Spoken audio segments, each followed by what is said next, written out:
Hey everybody, it's Wendy. Welcome. I'm so excited that you're here today.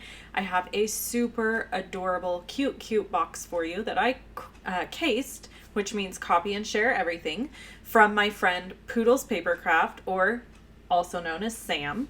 And we are going to get started right away using Cherry Cobbler and the Simply Scored tool. And this paper is cut at 6 by 6.5. It's then scored on the long side at 2 inches, 3 inches, 5 inches, and 6 inches.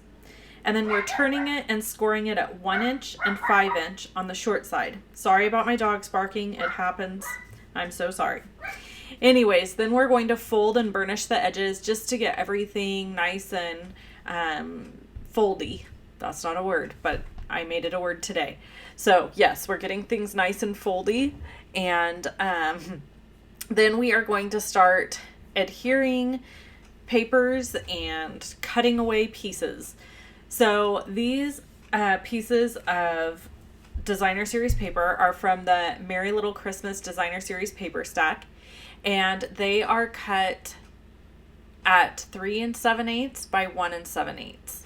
So you're going to just layer this down. Now I'm showing you how to make a window out of this. I used a Post-it note tape there on the edges just to hold that piece of cardstock in place.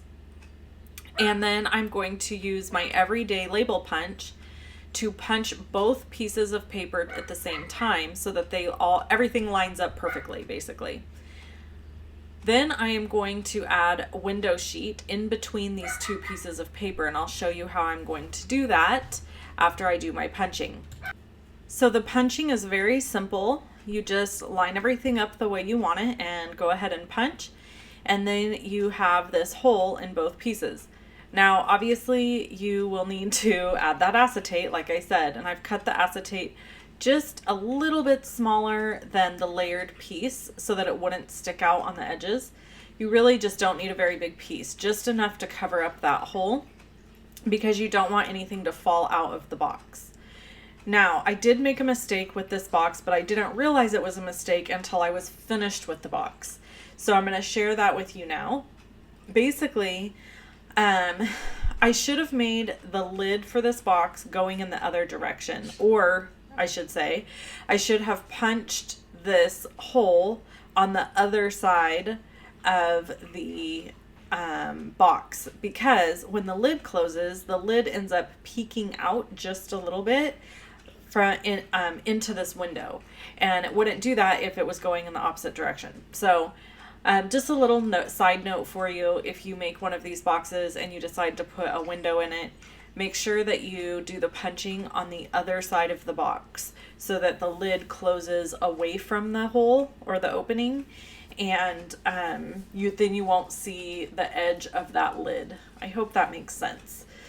All right, so I'm just going to layer this piece down, and then I've cut another piece of Designer Series paper, the Merry Little Christmas paper, exactly the same size, and I'm going to layer it down on the other side.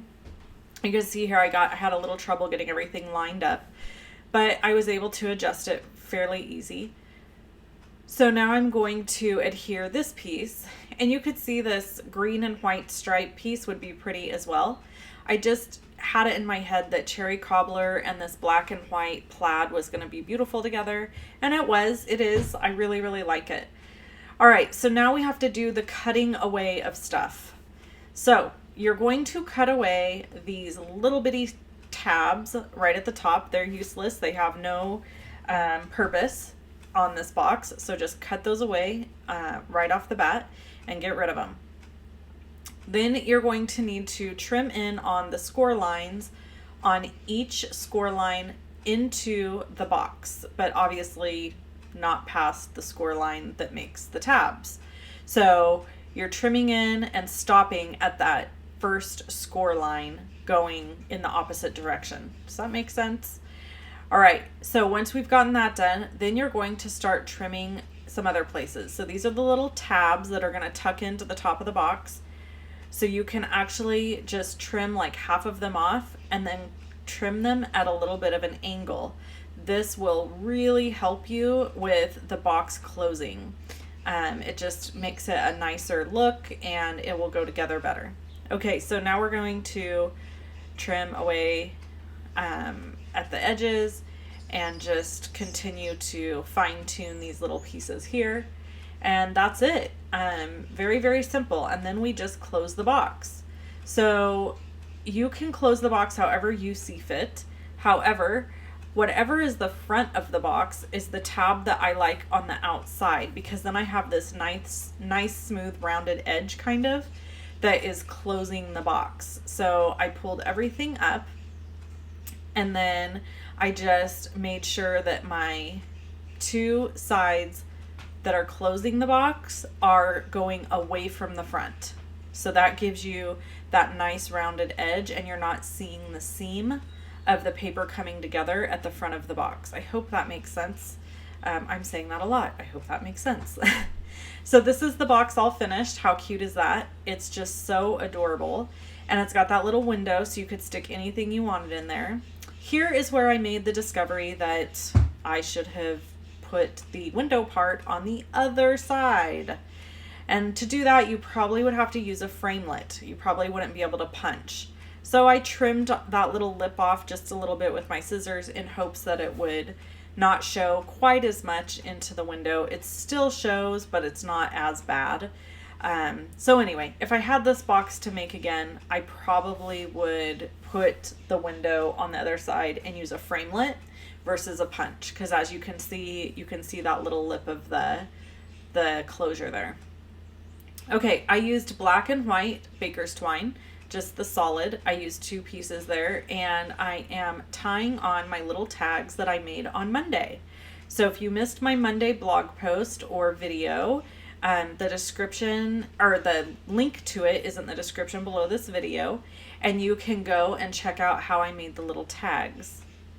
Okay, this video is long, I know, but I really wanted to show you another box because I kind of got obsessed making these.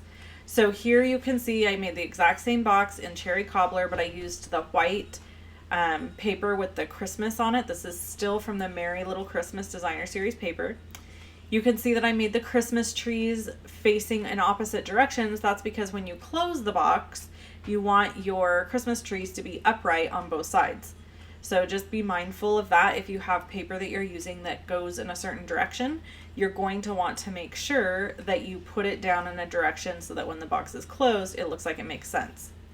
I'm using my 3/4 inch circle punch here to just punch a little notch out of the front of this box so that when it closes, it has a little place that your thumb can fit to open it.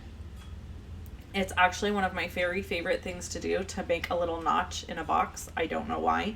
Do not ask me. It's a weird thing to enjoy, but I really like it. I like the way it looks and I like doing it. So there you go. So here I'm just trimming away those little corners again and giving them more of a, I don't know what kind of an edge that is, but it goes in. Diagonal edge. And this is my favorite box of all the boxes I made. This one ended up being my very favorite. So here you can see I did put a little strip over the top of this, over the lid, and I didn't do that on the other one. So there's lots of different options. This one I felt like needed the little snowman tag because it's super cute, and so I added the little snowman tag to this box and just tied it with the exact same baker's twine. You could do all kinds of different things with the ribbon or decorations for these little boxes. There's really like no end in sight as to what you can do, but I had a really good time using the baker's twine with it because it's just kind of a soft, small touch, and then it makes the tag and the box really stand out. It doesn't take away from them, which was my goal. Okay, before I did this video, I had made another box, and so I'm just going to quickly grab all the boxes here and show them to you because you should see them all because they're so cute. Look how cute. And you can see I went the other direction with the baker's twine on that one. If you want to see other videos from me, please click on either one of them that you see here. If you want to subscribe to my YouTube channel, click on the little circle that has my face in it. You can also give me a thumbs up on this video, leave me a comment, and you can shop in my online store for all the products that you saw me use here today. They are linked in the video description, and they're also linked on my blog. Thanks for hanging out with me. I'll talk to you soon. Bye-bye.